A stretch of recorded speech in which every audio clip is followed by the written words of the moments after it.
靠着耶穌得勝，終此生要靠着主愛。我叫家邦啦，我有一個黑社會嘅背景嘅老豆啦，咁佢就叫做 Teddy 洪漢義啦。喺我3、4歲嘅時候咧，佢已經係全香港其中一個最大嘅毒梟啦。咁佢亦都喺社團裏面咧係叱咤風雲。當時開咗全東南亞最大嘅 disco 348啦。但係其實咧，我覺得天父係好愛佢嘅，就係因為348咧，佢先至可以認識到主耶穌。好嬲自己去走呢條路，因為走呢條路點解好慘咧？我越諗起我個成功，我就要憎自己，因為我喺黑道越成功，係咪代表我越害多人啊？我係狗熊嚟噶嘛，唔係英雄啊嘛。咁我覺得當阿爸爸信咗耶穌之後咧，其實個人都開朗咗嘅，係真係嘅。因為之前佢成日都係好似個黑面神咁樣，但係佢信咗耶穌之後咧，就成日都好開心，同埋好似之前佢都話佢自己唔會唱歌㗎，但係我見到佢唱詩歌嘅時候，佢係最大聲嗰個咯。各位朋友，或者你喺書本或者係其他嘅地方咧，聽見話有啲嘅黑道人士都信耶穌，我就話唔係真嘅。德聖堂嗰個異象咧，就為耶穌係得盡江湖人，從香港開始，係由2001年開始咧，我哋接觸到一啲社團人士，而開展一個小組，到2016年我哋自己自立成為個教會。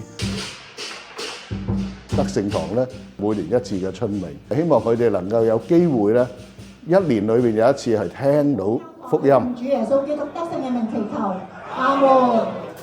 近呢1-2年咯，我哋開始派聖誕花，我哋就聯絡咗一啲地區嘅一啲嘅商鋪咧，大家都係可能有啲社團背景嘅咧，我哋就派聖誕花，跟住咧喺聖誕節嘅時候或者喺報佳音嘅時候，我哋都會去個鋪頭門口，我哋要唱聖誕歌祝福佢。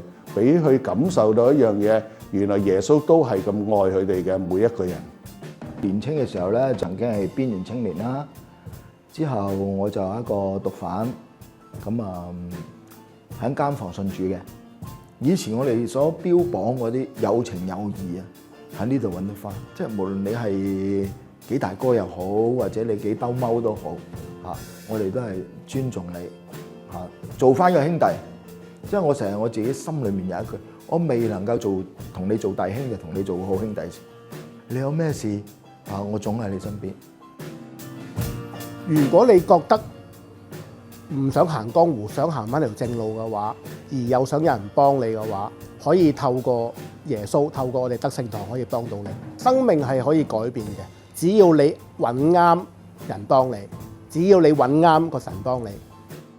咁初嚟嘅時候咧，我都係抱住一個好似探險嘅心態啦。入邊嘅弟兄姊妹咧，係俾我感覺係好真誠咯。咁佢哋好坦白自己過去啦，做咗啲乜嘢嘢咁而家點樣去得救啦，去改變咗佢嘅人生。咁我覺得好特別，好真誠。生命要健康，去揾耶穌幫。生命要健康，去揾耶穌幫。我哋覺得有一個唔能夠推卸，或者我哋覺得我哋唔可以輕輕放過嘅機會，就係嗰班社團人士去信任我哋，肯同我哋去接觸。咁我覺得我哋可以去放棄呢個機會咩？有陣時我哋喺當中會都好多人犯罪，我哋都真係會為佢哋喺上帝面前去認罪。但係咧，你會睇到一樣嘢，其實上帝都提醒我都係一個罪人，我係有機會係為上帝去作見證，喺佢嘅事工上邊有份。我只係存一個感恩嘅心。在你愛裏，我要宣告，唔好而家改變係有得改嘅。在愛裏，我要宣告你是王。你設立的寶座喺我嘅生命裏邊。我哋都好歡迎每一個佢願意同我哋一齊有咁嘅異象，亦都有心係進入佢當中嘅朋友或者信徒，可以同我哋一齊嘅並肩作戰，係進入去到呢個群體當中，同我哋一齊嘅係傳揚呢個福音。所以我哋係歡迎開咗大門，歡迎大家嚟我哋德聖堂，同我哋一齊嘅努力嘅。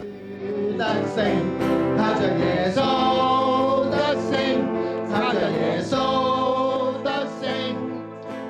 帶領着我得勝，將最大嘅掌聲、得勝嘅掌聲歸俾主耶穌。哈利路亞！